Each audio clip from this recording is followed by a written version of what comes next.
Selamat datang di materi sarjana dengan saya Jelly Natalias untuk materi perkuliahan manajemen keuangan dengan materi pengantar manajemen keuangan. Berbicara tentang manajemen keuangan, perlu kita ketahui unsur dari manajemen keuangan ini sendiri merupakan cabang pohon dari ilmu ekonomi. Pembagian keilmuan tentang ekonomi itu ada beberapa hal. Kalau diibaratkan sebuah pohon, ekonomi itu adalah pohonnya dan rantingnya adalah bagian dari ekonomi. Nah, di sini ilmu ekonomi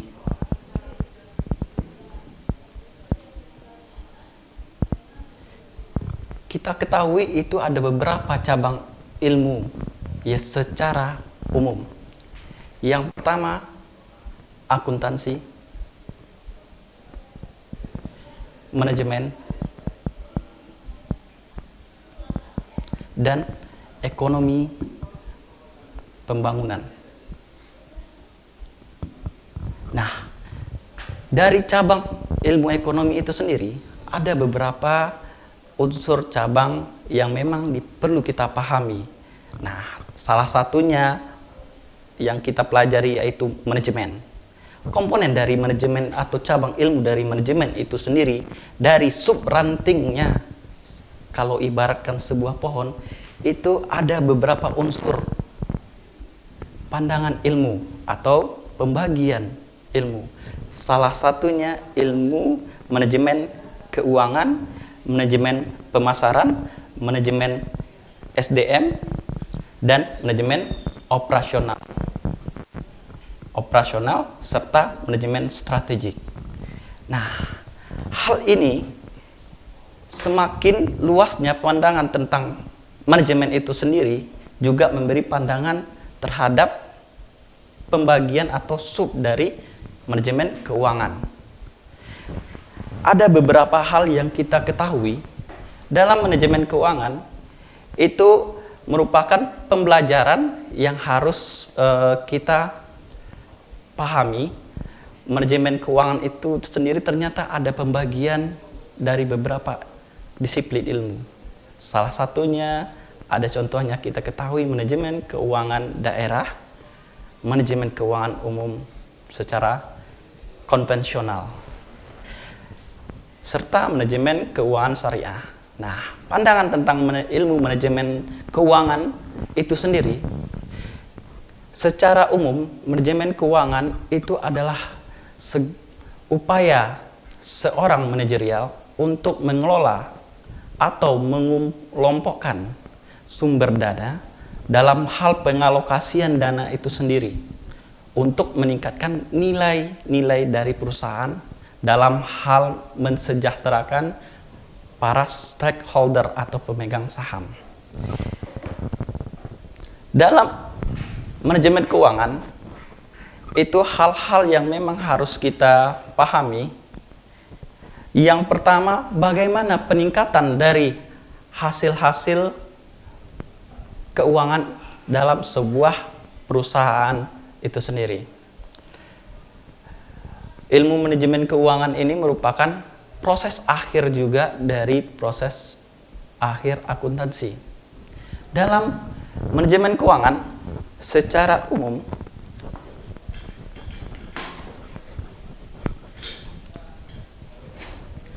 kita ketahui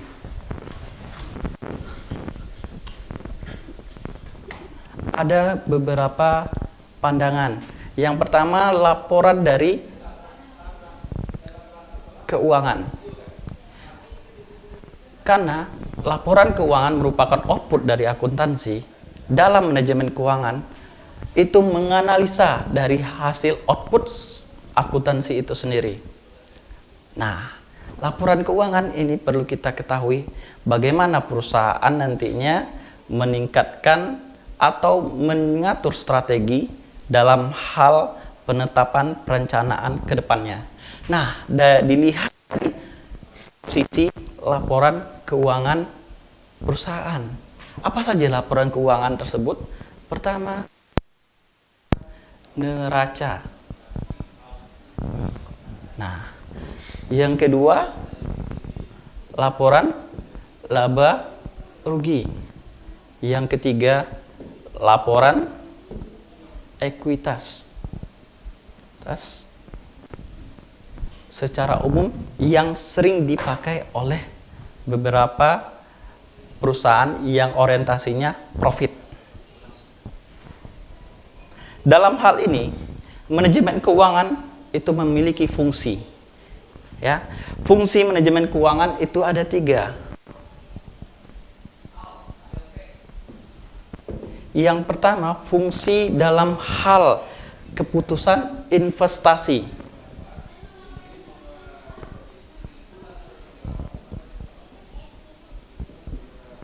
Maksudnya, setiap perusahaan yang berorientasi kepada profit dalam hal posisi keuangan menjadi gambaran sebuah perusahaan memutuskan untuk berinvestasikah atau tidak dalam hal pengembangan atau pengoperasian atau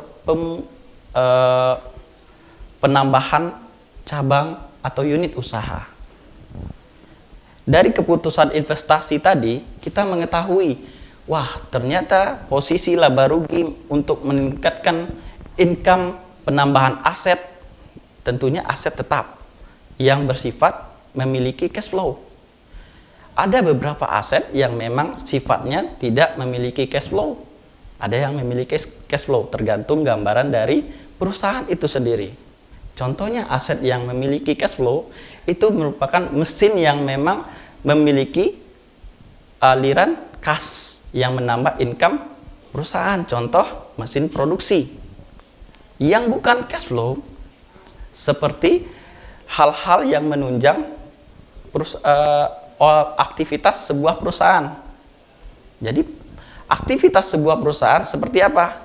Meja, printer, itu tidak memiliki cash flow, tapi memiliki nilai aset dari hal posisi keuangan, itu diuangkan ya, dalam pencatatannya diuangkan ya, asumsinya berapa nilai sebuah laptop, berapa nilai sebuah printer. Hal ini yang menunjang menjadi pencatatan dalam hal laporan keuangan, khususnya di posisi neraca, di aktiva. Ketika kita sudah mengetahui apa itu neraca, apa itu laba rugi, apa itu ekuitas, kita memahami dan memutuskan langkah apa yang dilakukan untuk pengembangan usaha. Di laporan neraca, kita harus mengetahui posisi apa saja atau pos apa saja yang ada. Neraca asumsinya tentu balance ya. Balance maksudnya itu antara pasifa harus seimbang. Maksudnya apa? Aktiva segala hal yang berhubungan dengan aset. Pasifa segala hal yang berhubungan dengan kewajiban plus modal. Aset itu ada beberapa poin yang akan terbagi. Ada aset lancar atau aktiva lancar, ada aktiva tetap, ada aktiva lainnya. Dalam aktiva, kita umumnya aktiva itu bersifat yang menambah. Ternyata tidak. Ada komponen yang memang pengurang. Seperti apa? Penyusutan.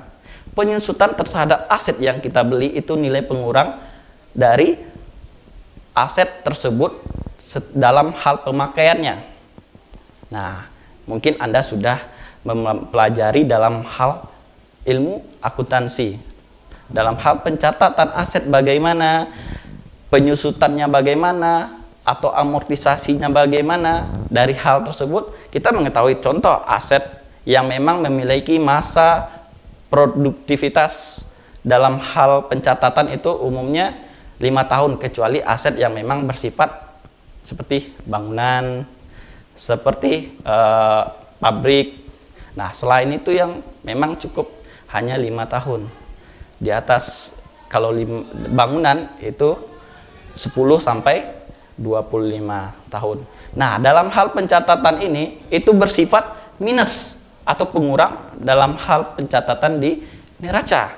Nah, hal yang laporan keuangan yang sudah disajikan oleh perusahaan ya dalam pembelajaran manajemen keuangan ini itu menjadi poin-poin tersendiri untuk pengambilan keputusan. Bagaimana pembagian penyetaraannya? Seperti aktiva tetap. Aktiva tetap untuk bauran produksi seperti yang kita lihat dari perkembangan laba rugi. Kalau seandainya ada perubahan dari poin penjualan untuk beberapa item itu mempengaruhi dalam hal aktivitas perusahaan. Dari aktivitas perusahaan tentu mempengaruhi cash flow atau kas-nya itu sendiri. Tentu semakin banyak perputaran terhadap usaha, terhadap pencatatan aktivitas perusahaan tentu memberikan nilai lebih sementara laba yang diberikan tidak bertambah. Itu untuk dalam hal fungsi fungsi keputusan investasi. Yang kedua, keputusan pendanaan. Nah, keputusan pendanaan ini lebih kepada hal-hal yang diperlukan dalam hal pemberian penambahan investasi. Seperti kita seawalnya sudah, maka di situ ada namanya pemeliharaan ya. Pemeliharaan terhadap aset yang kita miliki supaya masih bisa memberikan kontribusi lebih atau nilai cash flow lebih di masa yang akan datang. Nah, di situ perlunya adanya kebijakan pendanaan dari posisi laporan keuangan. Itu ya. Secara disiplinnya dari laporan keuangan yang ada, sebuah manajerial atau pola pandangan dari beberapa hal yang memang pihak-pihak tertentu ya, pihak-pihak yang ingin mengetahui posisi keuangan sebuah perusahaan sudah bisa memberikan pandangan atau gambaran. Nah, gambaran di sini Anda mungkin sudah mengetahui siapa-siapa saja yang memang memerlukan informasi bagi atau dari laporan keuangan dari pemerintah tentu yang berhubungan dengan pajak, dari perusahaan tentu yang berhubungan nilai perusahaan atau peningkatan nilai perusahaan itu sendiri, dari masyarakat itu memberikan nilai atau masyarakat atau investor ya memberikan nilai sendiri untuk perusahaan apakah masyarakat itu ingin berinvestasi atau tidak terhadap perusahaan tersebut karena dilihat dari laporan keuangannya. Yang keempat itu yang dari peneliti. Nah, peneliti ini lebih kepada bagaimana proyeksinya memberikan nilai lebih untuk ekonomi secara mikro atau makro. Yang ketiga, fungsinya yaitu kebijakan dividen. Nah, kebijakan dividen ini lebih kepada para investor yang berinvestasi di perusahaan tersebut atau membeli surat berharga perusahaan tersebut. Nah, surat berharga yang di sini ada dua biasanya. Ada obligasi, ada saham. Nah, di sini kebijakan dividen itu berhubungan dengan saham. Nah, saham di sini lebih kepada investor yang berinvestasi di perusahaan tersebut. Nah, dari posisi laporan keuangan yang digambarkan oleh perusahaan secara sistematis, perusahaan memberikan yang namanya poin. Poinnya apa? Apakah dividen tersebut atau laba itu dibagi atau tidak? Kalau tidak, tentu pencatatannya tidak dibagi, tentu posisinya di laba ditahan atau laba yang tidak dibagikan dalam bentuk dividen. Nah, tujuan dari manajemen keuangan itu sendiri ada beberapa item. Pertama, memaksimalkan nilai perusahaan. Apa saja nilai perusahaan? Kita ketahui nilai perusahaan yang bersifat likuiditasnya, solvabilitasnya, rentabilitasnya, aktivitasnya, dan pasarnya. Apa itu likuiditas? Kemampuan perusahaan untuk membayar hutang jangka pendeknya. Ya. Yang kedua, itu solvabilitas, kemampuan perusahaan membayar hutang jangka panjang. Sedangkan yang ketiga, rentabilitas atau profitabilitas, kemampuan perusahaan untuk memberikan nilai lebih terhadap atau menghasilkan laba perusahaan. Yang keempat, aktivitas, itu lebih kepada nilai lebih dari aktivitas perusahaan untuk menghasilkan cash flow. Sedangkan resiko market itu lebih kepada reputasi perusahaan terhadap nilai perusahaan itu sendiri. Itu untuk memaksimalkan nilai perusahaan. Yang kedua, menjaga kestabilan finansial sehingga dalam keadaan yang selalu terkendali.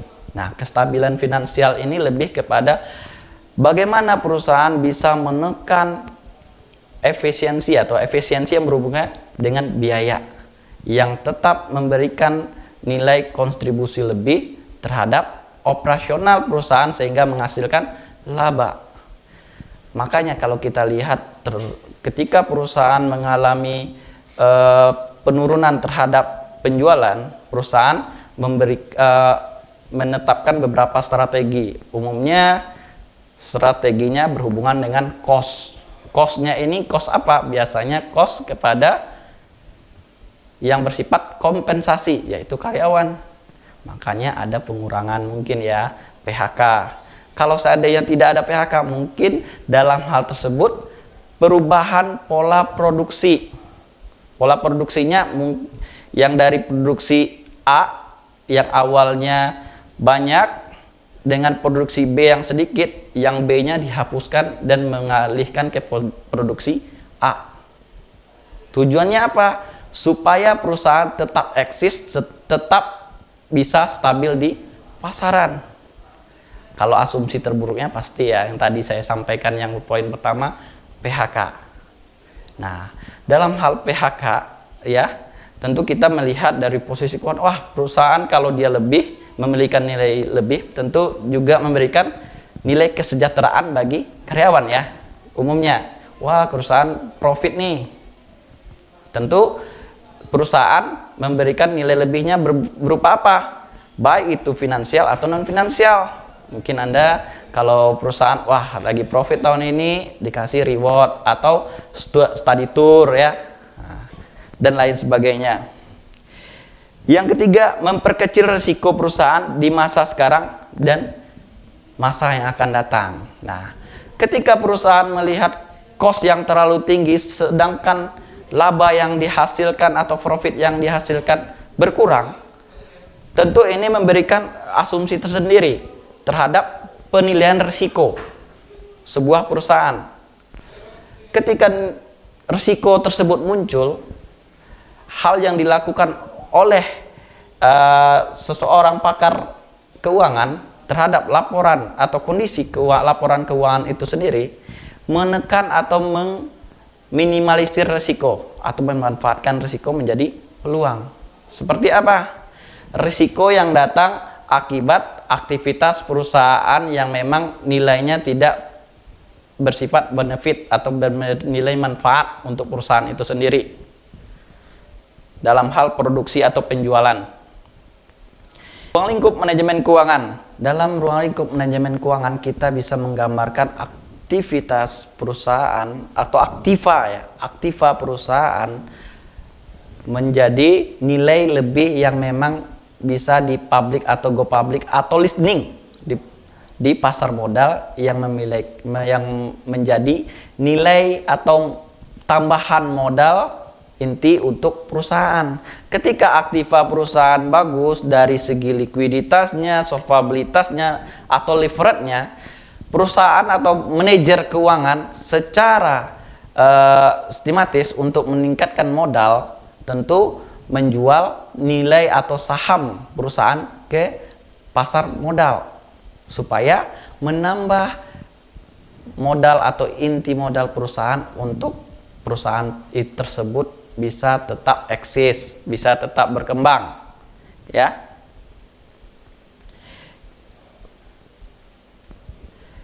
Nah,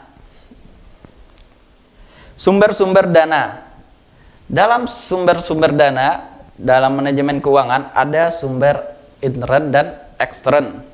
Sumber intern yang di sini yang dimaksud adalah yang meliputi laba ditahan dan akumulasi penyusutan. Jadi sumber modal dalam posisi neraca itu dalam hal sumber intern yang bersifat laba ditahan. Laba ditahan itu dividen yang tidak dibagikan. Terus akumulasi penyusutan ini lebih kepada depresiasi, ya. Anda dalam hal pencatatan aktiva itu kita ketahui ada nilai abnormal sebagai pengurang nilai aktiva tersebut, tapi itu menjadi nilai tambah terhadap depresiasi pandangan investor terhadap sumber dananya. Kedua, dari sumber ekstern, yaitu sumber dana yang berasal dari luar perusahaan, ya seperti tadi kreditur, berarti yang berhubungan dengan bank, kan nambah dana yang memang sifatnya menambah modal untuk perusahaan dalam peningkatan aset atau pengembangan usaha. Yang kedua, pemilik, berarti pemilik tersebut menambahkan dana untuk perusahaannya. Yang ketiga, peserta atau pengambilan bagian dari perusahaan seperti investor, ya, investor untuk menambah modal atau kekuatan modal dari posisi laporan keuangan, itu komponen neraca. Konsep-konsep dasar manajemen keuangan. Dalam manajemen keuangan, semua aktivitas yang dilakukan perusahaan yang berhubungan dengan usaha untuk memperoleh sumber dana dengan biaya yang relatif murah, usaha untuk menggunakan dana tersebut secara efisien. Jadi hal-hal yang berkaitan dengan dana tersebut, sebuah perusahaan tentu mengolah dana tersebut menjadi profit sehingga meningkatkan nilai perusahaan itu sendiri. Fungsi-fungsi manajemen keuangan, financial investment dan dividend policy yang kita pelajari tadi, ya, kebijakan investasi, kebijakan pendanaan dan kebijakan dividen.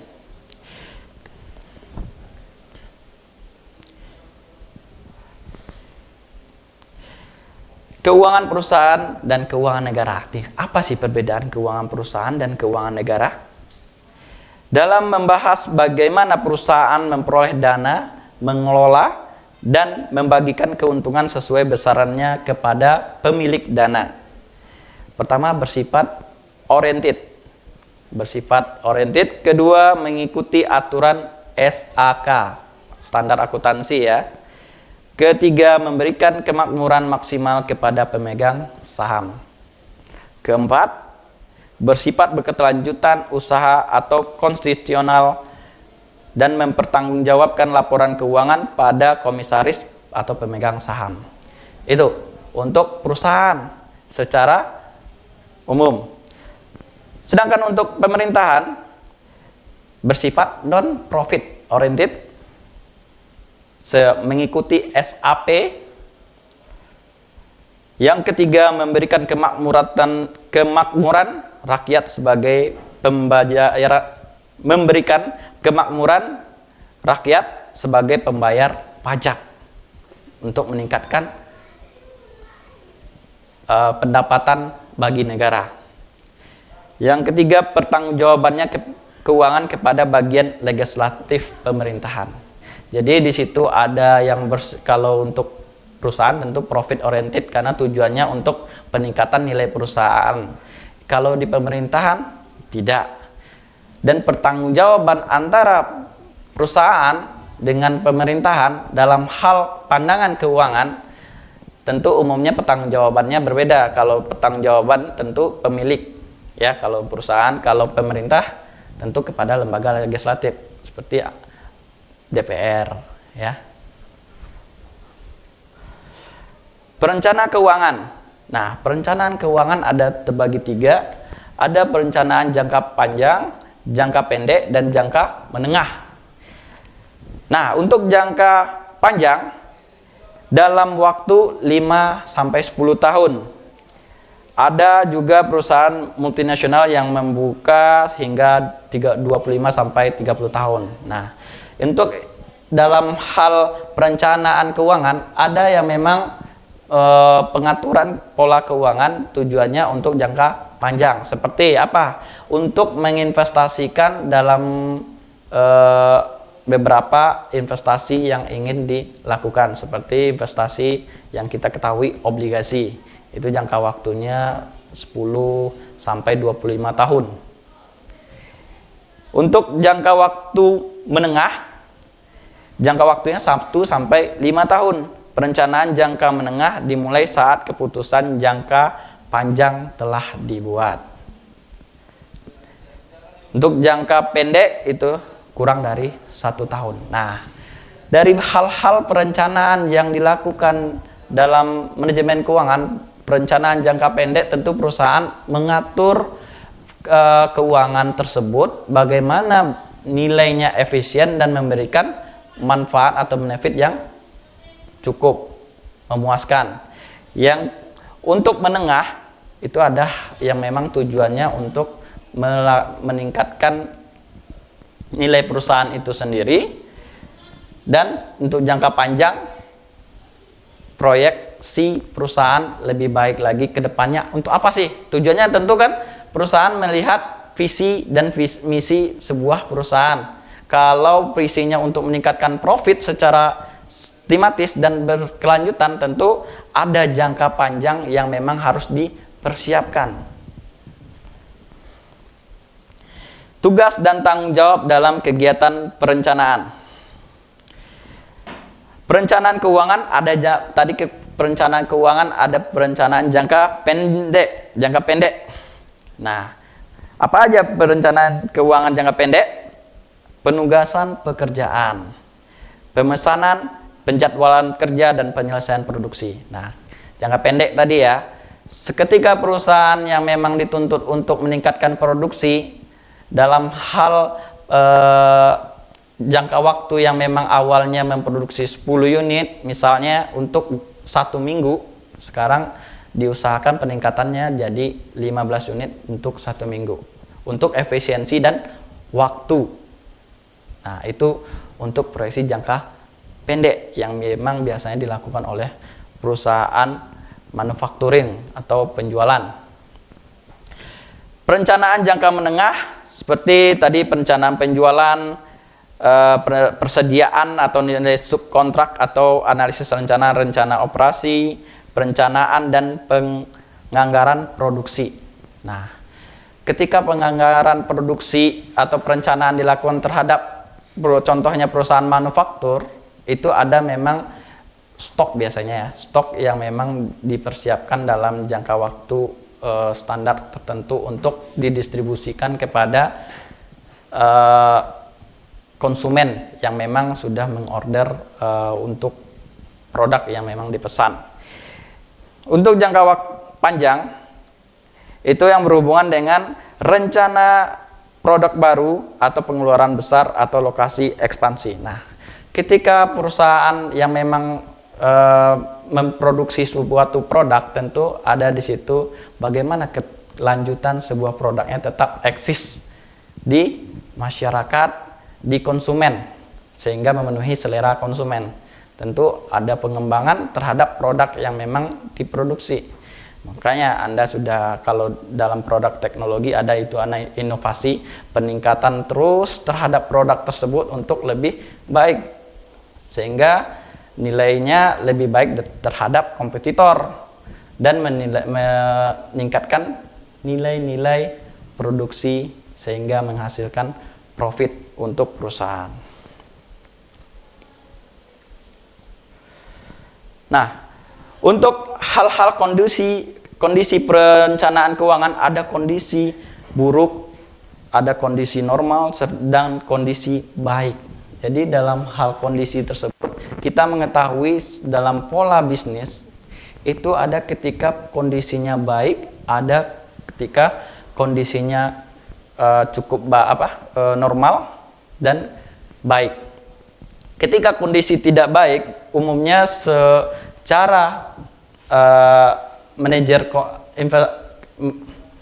keuangan umumnya melakukan keputusan yang bersifat penekanan cost atau peminimalisasian atau pemotongan kompensasi ya kepada karyawan atau hal-hal cost yang memang bersifat perlu yang harus dipotong untuk tetap eksis lah ketika kondisi buruk. Ketika kondisi normal, biasanya perusahaan memang tetap melanjutkan kegiatan yang memang sudah ada sesuai permintaan di pasar terhadap produk tersebut, sehingga nilai-nilai dari laporan keuangannya tetap baik dan menghasilkan profit. Ketiga, itu dalam kondisi baik. Nah, biasanya dalam kondisi baik, sebuah perusahaan dengan menilai laporan keuangan, perusahaan umumnya melakukan pertumbuhan untuk lebih bisa bersaing di pasaran. Contoh, biasanya kondisi baik, kebanyakan perusahaan membuka cabang atau melakukan inovasi terhadap produknya. Hal-hal yang memang diperlukan dalam keuangan itu Anda cukup mengetahui dulu apa saja bentuk laporan keuangan. Ketika laporan keuangan Anda sudah pahami, Anda sudah bisa menilai apakah pencatatan dari perusahaan itu sudah benar. Pertama, koreksi ya. Yang kedua, apakah perusahaan tersebut sudah memiliki nilai yang baik untuk internalnya, sehingga juga memberikan nilai yang baik untuk eksternalnya. Internal tentu karyawan, tentu pengembangan perusahaan. Eksternal tentu yang berhubungan seperti pemilik modal atau investor, sehingga juga memberikan kontribusi tersendiri kepada pemerintahan atau negara untuk hal pembayaran pajak dan lain sebagainya. Oke, mungkin cukup sekian untuk pertemuan kita kali ini. Sampai jumpa di materi sarjana. Terima kasih. Selamat sore.